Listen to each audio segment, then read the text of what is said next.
Hi, I'm Julie Cooper, a writer of mystery and thrillers with mostly military settings. I've just completed the third in my series, Writing as Gesturie. I'm also a longtime reader of mysteries of all kinds, so we'll have lots to share with you. First, I wanted to give credit for our wonderful intro music to my brother, Chris Squires, for his original composition called The Man in the Panama Hat. Hello, everyone, and hello, Julie, my partner in crime. I'm Wendy Kendall of Kendall and Cooper. I'm a mystery lover and a cozy mystery writer. In addition to giving mystery workshops, I also have a recommended read syndicated column that includes many mystery book recommendations, and I'm a freelance editor. Here at Kendall and Cooper, we're talking mysteries, all kinds of mysteries and all kinds of media. We're going to have fun, have guests, and we'll all discover new clues about mysteries. Julie, do you know what September 15th is? Wait, is this a trick question? Somebody's birthday. It was Agatha Christie's birthday. She's known worldwide as the Queen of Crime, and she still holds the record as the world's best-selling mystery author.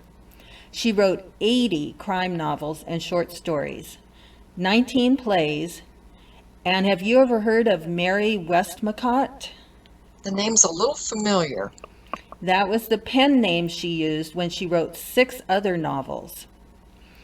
Her play, The Mousetrap, is the longest running play in history.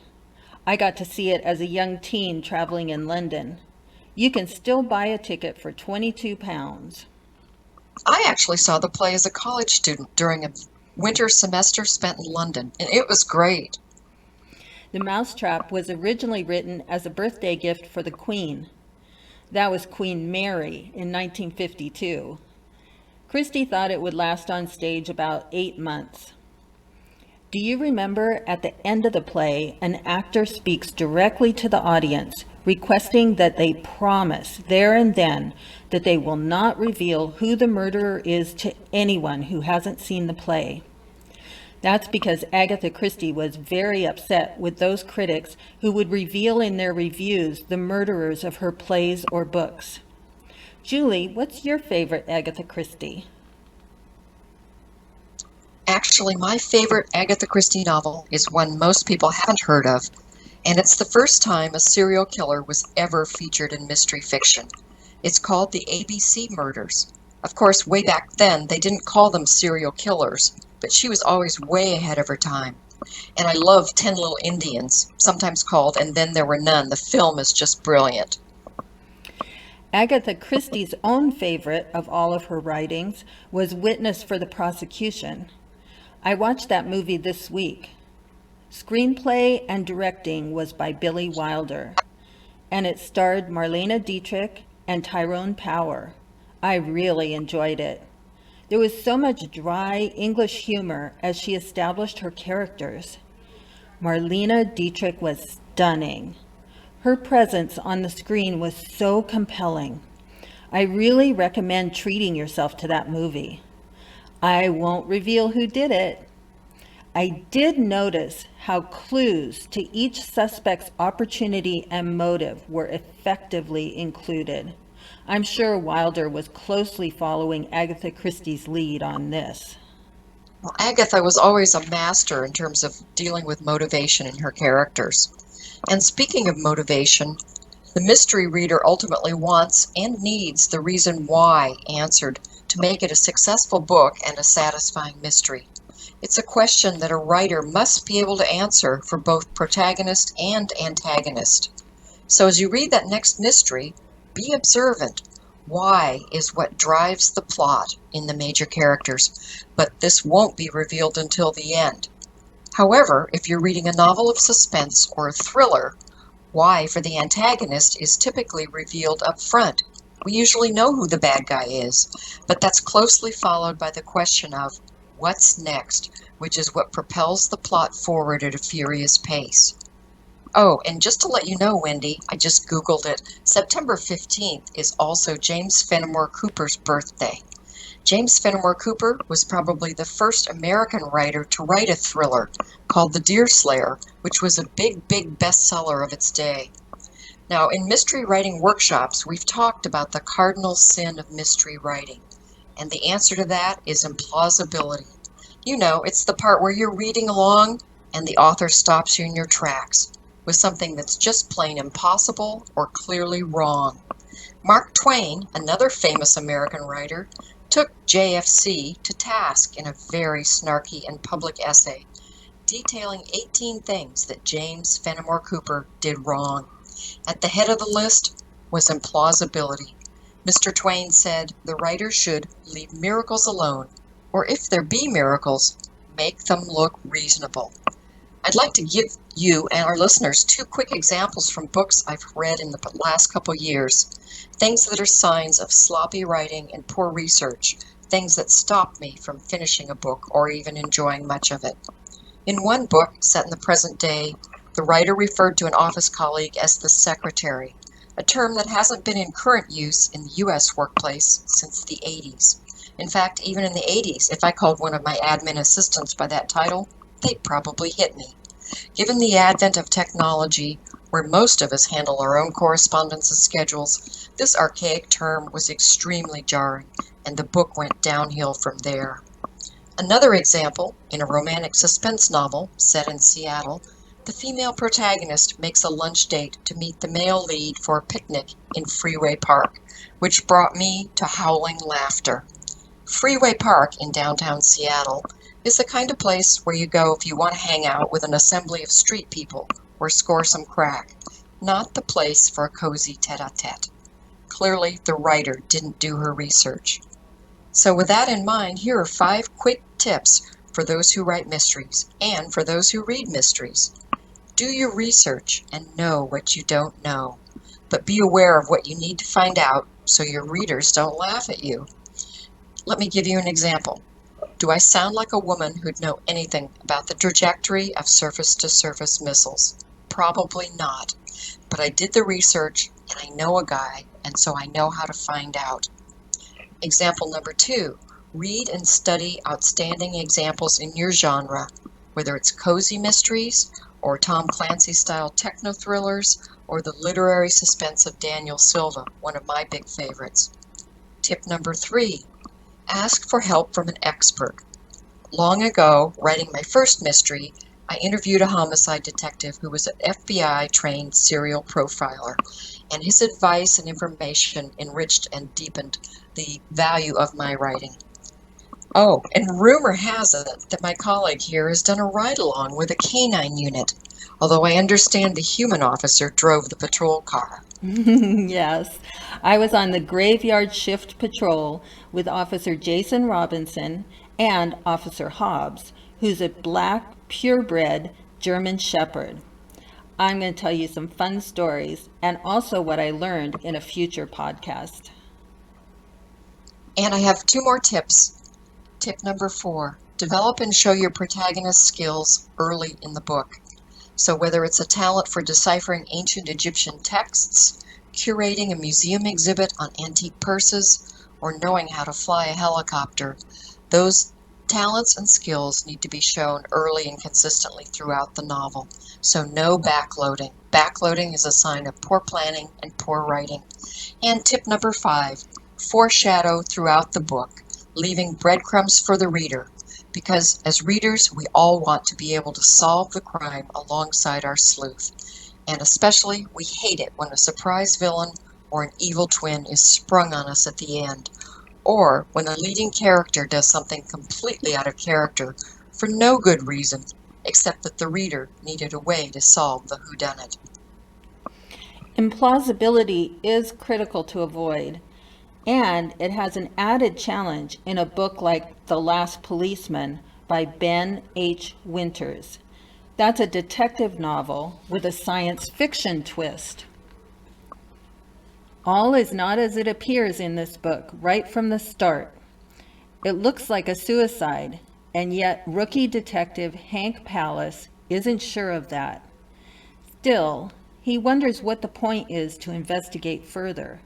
It's only a feeling that he has that it could be murder. And what will it matter when the world is certain to end in 6 months?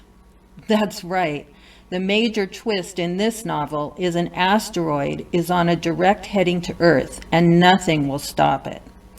The science is undeniable, no implausibility. As a reader, you do buy into this. In the book, the end of the world has been announced. The only questions left are the precise date and location. Life on Earth changed with this asteroid news. People, including other police officers, are walking off their jobs to pursue their bucket lists and other end-of-the-world desperate pursuits. So is there any reason now for this detective, Hank Pallas, to investigate what by all accounts appears to be a suicide? With the end of the world a certainty, suicide has become sadly epidemic. Is it really so hard to believe this one? No one else seems to care, including the dead man's family. The philosophical question is debated in the novel. Is perseverance in this world to do the right thing, despite circumstances, part of human nature? And how important is one man's death? It's a fascinating character study to see questions of motive in this new light with the asteroid approaching.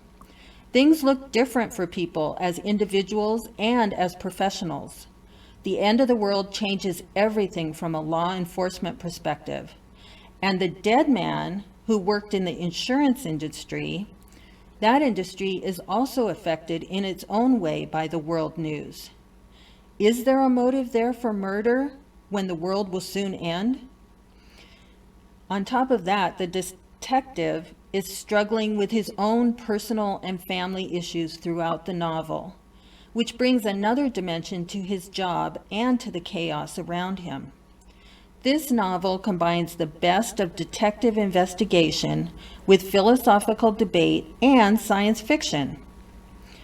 Ben Winters is the author of 8 novels, including most recently World of Trouble. That's the concluding book in The Last Policeman's trilogy. The Last Policeman was the recipient of the 2012 Edgar Award, and it was also named one of the best books of 2012 by Amazon.com and Slate. As I read this book, I was working side by side with Detective Pallas to uncover clues, follow leads, and to seek meaning in a human life. That sounds really intriguing, and I especially like the hook of why bother to solve a crime if it's all going away in 6 months. A very innovative premise. I would definitely find that book and want to read it. You know, Julie, there are lots of ways to tell a good story on different media. Saul's Game is the second thriller novel in a prequel series that has a tie-in to the Showtime Homeland series on cable. First came the cable series, and then the books were written. But the order doesn't matter. If you discover the television series and like it, you'll love the book. And also, if you first discover the books and like them, you'll love the television series. These stories are about fictional characters in the CIA fighting the war on terror, defending the homeland. If you're looking for passion, you're definitely going to find it in this book. These characters are so passionate in their beliefs and in their actions. The action is constant and the situations are desperate. Throughout, you're never sure exactly who you can trust as the plot takes turns around every corner. The heroine is Carrie Matheson, a CIA operative, and her boss is Saul in Saul's Game. The characters are incredibly real, with amazing strengths and chilling flaws. It's fascinating to see how the strategies and undercover plays unfold. No struggle with implausibility in this book. You end up with the feeling that this fiction does reflect reality. The life depicted of an operative in the Middle East and Iran are heart-pounding. The books give you more in-depth background and feel for the thoughts and emotions of all the characters than the cable series platform allows, and also a more in-depth understanding of the issues facing the Middle East. For those fans of Nick Brody, the Marine POW caught up in the CIA intrigue, he and his story are included in the novel. The author, Andrew Kaplan, is a former journalist and a war correspondent. He served in both the U.S. Army and also in the Israeli Army during the Six-Day War. He's worked in military intelligence and has been a consultant with groups that advise governments.